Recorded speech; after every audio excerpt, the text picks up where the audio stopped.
there's one thing that I do not like about Wuchang Fallen Feathers. Don't get me wrong, I love the game. I'm enamored with it.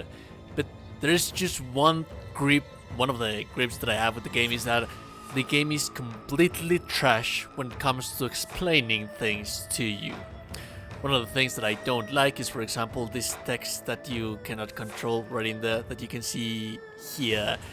It's kind of annoying that I can't control how the text moves, but also one of the things that I do not like about the game is the fact that you don't have like any inputs.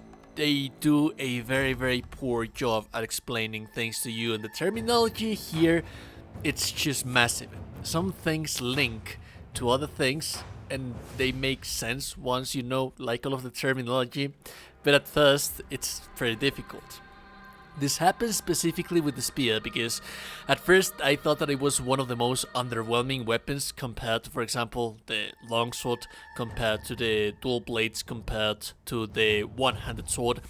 I was always choosing different types of weapons because I didn't think that the spear was that amazing, but I was so wrong. Like this guy, it's just monstrous provided that you know how to use it. In this video, I'm going to tell you about the terminology, how to use the weapon, and some quick combo combinations that I've discovered that they are just monstrously overpowered because of how much damage and posture damage they deal. But the first thing that we need to talk about is the aerial bulwark. This is actually going to be a core essence of the spear, and it's a discipline. This is a discipline that you can equip. Remember that you can always have disciplines equipped to the weapon and then the actual active skills that the weapon may or may not have.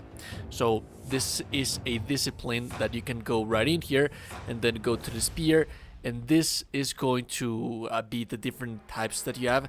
We have the aerial bulwark, which is going to be the basic one right in here. And then we have Solar Leap, we have the Spear Flurry. These are things that I purchased that we are going to talk about them a little bit, but I'd say that the core and the essence of the spear is going to be the aerial bulwark. So what this does, this is essentially something like the actual defensive position that the weapons have. Like for example, when it comes to the longsword, you have the sword counter to parry the enemies. With the daggers, you have the clashing mechanics that they are natively going to clash against things whenever you attack them.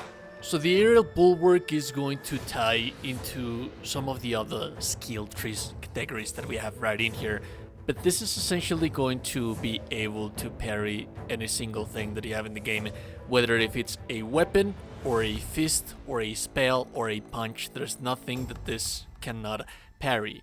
The one downside about this is that it's not instant, like the clash, for example, or the sword counter, for example, or the block, that they are immediate.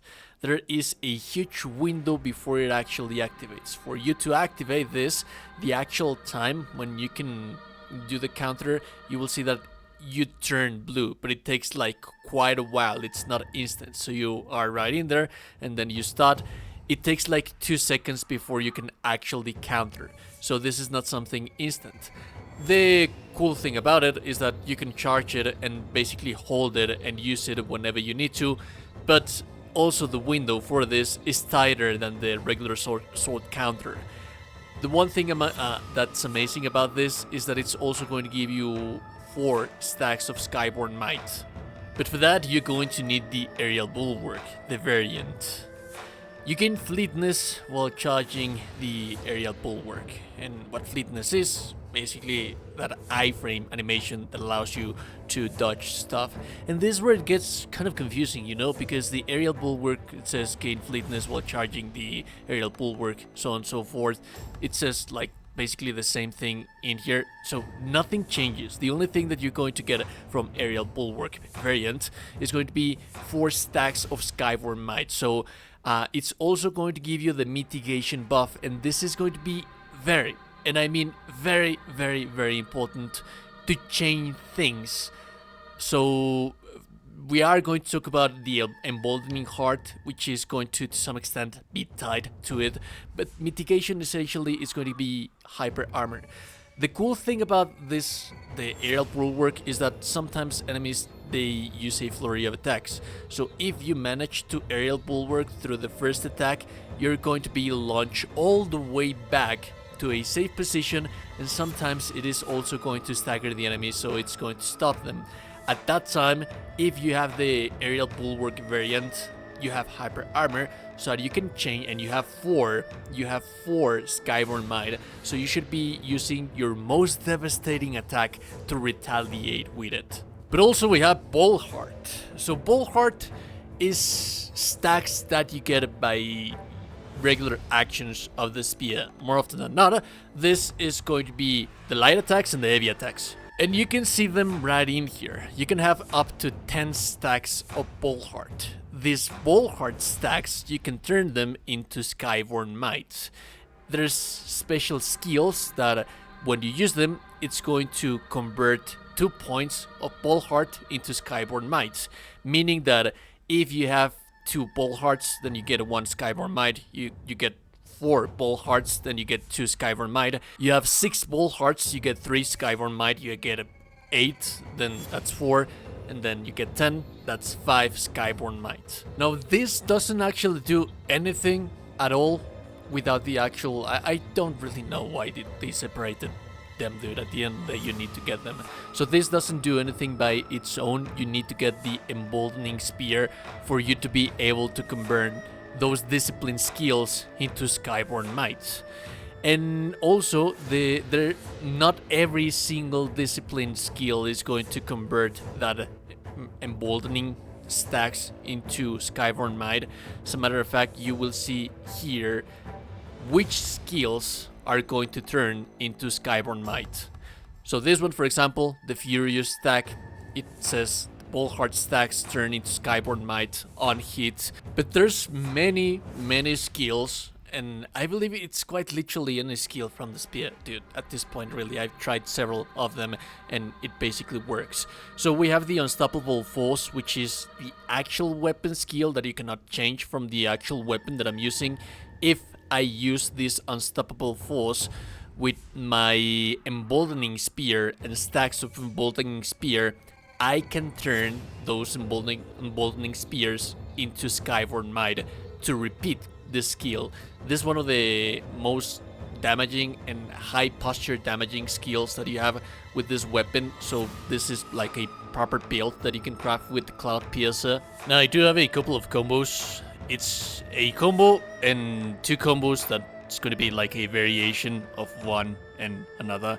With this knowledge that I just gave you, that I provided to you, you can use all of the mechanics for the spear and use it to your advantage, so that you can very much take the most advantage out of everything. There's many skills that you can swap from the spear skill tree, and there's also very good and high damaging skills that you can get from the various spears that you have in the game. So the first one that I'd like to show you, and you could also add some variants in here, ideally to use to spam stuff. You don't actually get that much emboldening heart, but essentially get 10 emboldening heart stacks. That is going to yield you the chance to chain those into 5 Skyborn Mights. If you combine those after you have done those would very much mean 10 light attacks. And then you would use an aerial bulwark. Naturally, you would have to get the perfect dodge for it. That would yield you 4 Skyborn Might. At this point, you actually have 9 Skyborn Might, because you can spam those Skyborn Mights that you get from there, but also because of the stacks that you get, you're also going to get more Skyborn Mights. So my advice in here is that you use those Skyborn Mights with something that it's very powerful, that costs like a huge amount of Skyborn Might.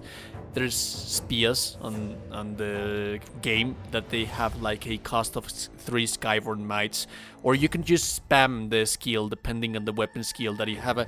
but there's also a combination of stuff that you can do. Like, for example, there's a whole bunch of various sources in the game where you can attach bonuses for Skyborn might gainage and usage. So get more damage while Skyborn might get more defense, while Skyborn might get more healing, while Skyborn might. So this is one of such combos. There's another one that is much more simple. And for that, the only requirement is for you to have Solar Trust. And this is going to be like an infinite. The only requirement for you to pull this off is going to be having at least one Skyborn might, so that you can start the combo and the animation. But it's a rinse and repeat of no brain, back and forth. Use Solar Might and then RV, Solar Might RV, Solar Might RV, Solar Might RV. This is infinite in every sense of the word. You cannot run out of stamina while doing this, because you're back and forth into the input of the Skyborn Might, and this does not actually cost any stamina. So by the time that you have to use the RV, which is only one input, your stamina is going to be back.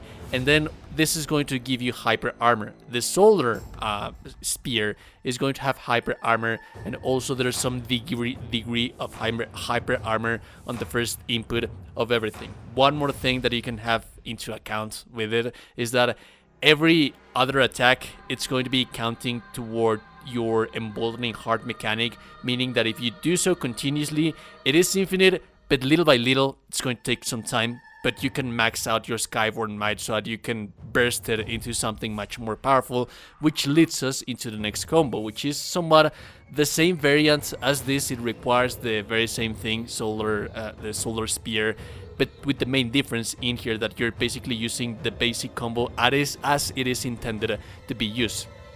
So it is the LT input for the skill, so you cast the skill twice, and then 2 casts of the bumper.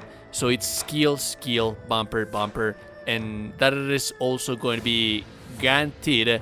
More often than not, this you would be using, it is going to be dealing more damage, but this you would be using to deal precisely more damage. But it's also more interruptible, if that makes sense, because you lack the actual hyper armor of you plunging into the enemy. These are just 3 basic combos that, as you can see on screen, they are devastating combos that deal tons and tons of damage. Not only damage, but posture damage. They keep you moving throughout the battlefield. You are very aggressive. At first I thought that the spear was just a weapon that you would be using by dodging, using the fleetness, and then trying to counterattack, but the enemies are very movable. With this, you can just... the tracking on this thing, it's just monstrous, dude. This is a very good weapon. Anyways, you like the content, you like it, I super appreciate it. And also, you're a gorgeous and beautiful person. You're into the gorgeous and beautiful person. Subscribe to the channel, you're in Discord. Have a beautiful day, and goodbye.